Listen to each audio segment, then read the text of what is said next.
Nigeria, once regarded as the economic powerhouse in Africa, the giant of Africa, the most populous black nation on earth, with so much tremendous opportunities, land opportunities, and the people, the human resources that we have, all of these are gradually declining, all because of either the wrong policies or inconsistent government policies, or perhaps not invested in the right sector. So today, I want to tell us some of the very few sectors that I believe if the Nigerian government, irrespective of whether it is the states or federal, if they should invest in these sectors, it should be able to revive the economy. So what are these sectors? Of course, just like I said, I'm going to talk about just 5. So let's say industrialization. You know, if we try to invest in reindustrializing the economy, investing in the appropriate industries, and those are the industries I'm going to mention here. Number 1 is agriculture. For centuries, agriculture has been very important. Agriculture has continued to play, has played an important role, a vital role in the Nigerian economy, employing more than 70% of the population. This predates the independence of Nigeria. Until date, in terms of contribution, not in terms of revenue, in terms of contribution to the GDP, of course, agriculture is still leading, employing more than 60% of the people, most especially living in the rural communities. So imagine what it would mean to invest in agriculture. And right now, you can see food inflation is about 41%, because about 40.8%. And food prices continue to soar on a daily basis in Nigeria, and is the major driver of inflation. Unfortunately, of course, the government is doing little or nothing to invest in the agricultural sector. So today, I want to tell us that investing in agriculture can stimulate economic growth in Nigeria, employ more than 80% of the Nigerian economy, and of course, it's going to give us, we're going to have food security if we are to invest in agriculture, if we are to invest in the sector. So what are the things that we have to look at? Number 1, to invest in agriculture, you have to invest in research and development. Okay, farmers have to be educated, they have to be enlightened, you know, they have to be trained, well trained in modern farming. This is number 1 if you want to invest in agriculture. So again, number 2, you have to invest in modern farming techniques, because a lot of our farmers are still using the local tools to to farm. And that's why output is usually very low compared to those that have modern techniques. And if you look at developed countries today, a lot of them are using, almost all of them are using the modern farming techniques, and they have modern tools. And this, of course, has helped them in ensuring that there is a sustained output, sustained increase in output. And this is very important. So again, we have to ensure that farmers have access to finance. Unlike what we have right now in Nigeria, a lot of farmers don't have access to money. They don't have access to loans, either from banks. Ordinarily, most banks I know in Nigeria don't invest in agriculture. So they prefer to invest in other businesses, of course, which are good, but unfortunately, agriculture, it will drive economic growth in Nigeria. So you have to ensure that farmers have access to loans, not the federal government loans, but it has to be even bank loan. This is very important, or cooperative loan. And this loan should come at a single interest rate. This is very important that we should try to understand. So we have to try to promote agricultural businesses and agricultural value chain. I know a lot of people, when you tell them about agricultural business, they think this is funny, because most Nigerian youth are not interested in agriculture. And perhaps this could be because the government is not even encouraging people to go into agriculture. So we have to ensure that we invest in agricultural value chain. If you're investing in yam, we have to invest in farming, we have to invest in processing, in logistics, in distribution.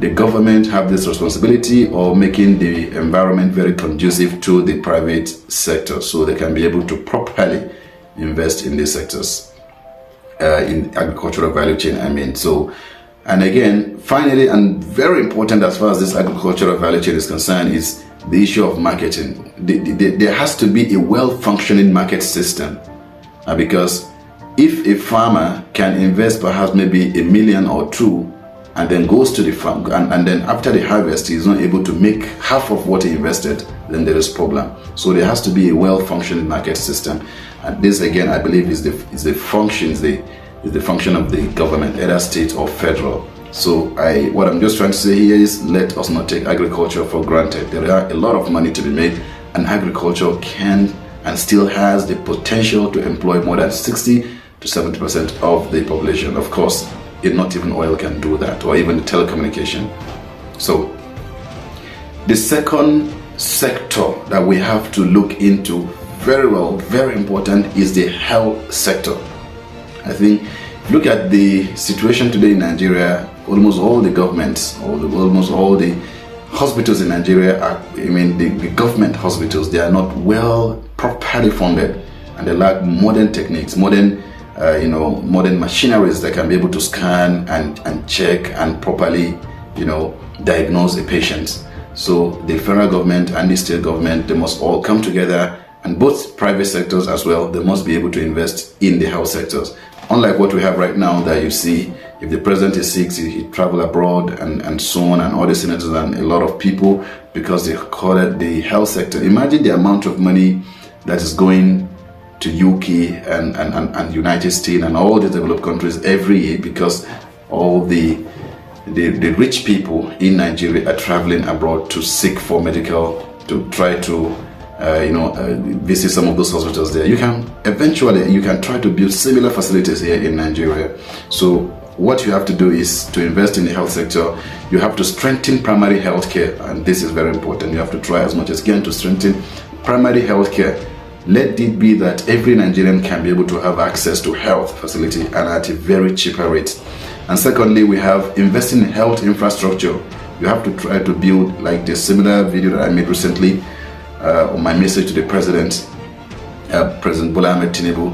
The second thing you have to do is to try as much as you can to invest in health infrastructure, buy the machineries, build the hospitals, and try to get the best people that should manage these hospitals. And then very important again is human resource development in those. There should be a capacity building, and then of course, similar to the point I made earlier, universal health care coverage. Every Nigerian deserves that, and it's not above the purview, or the federal government of course can be able to do this. Okay. And then the third sector that is very important, that I feel can be able to revive the economy of Nigeria, is the educational sector. Starting from our primary to secondary and tertiary education.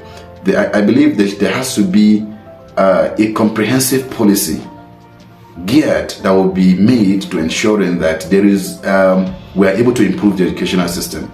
Let there be a technical education, such that people cannot be able to go to primary school and all of that, they can be able to acquire technical education, and it should be at a cheaper rate. So the federal government have to try to increase the budgetary allocation to the educational sector, because right now you have to, the budget to the educational sector is very low, and the federal government should try to increase their budget on the education. Of course, this also includes the private and the state government as well. So the government again have to try to promote technical and vocational education. This is very important. Improving teachers' welfare. Of course, if a teacher is not happy, how do you expect him to give a maximum output? How do you expect him to be so funny and to make a lot of research and so on and so forth? So and then we have to try to embrace digital learning. Unlike we had in 2021, there was this case of Corona, and of course when the whole economy was shut down. So I think and a lot of universities had to resort to using WhatsApp as a way of communicating to their students. So we have to try to invest in e-learning. So now another sector that is very important besides education is the electricity infrastructure. Because you can't have a robust economy without a sustainable, without a cheaper, easier, and more efficient electricity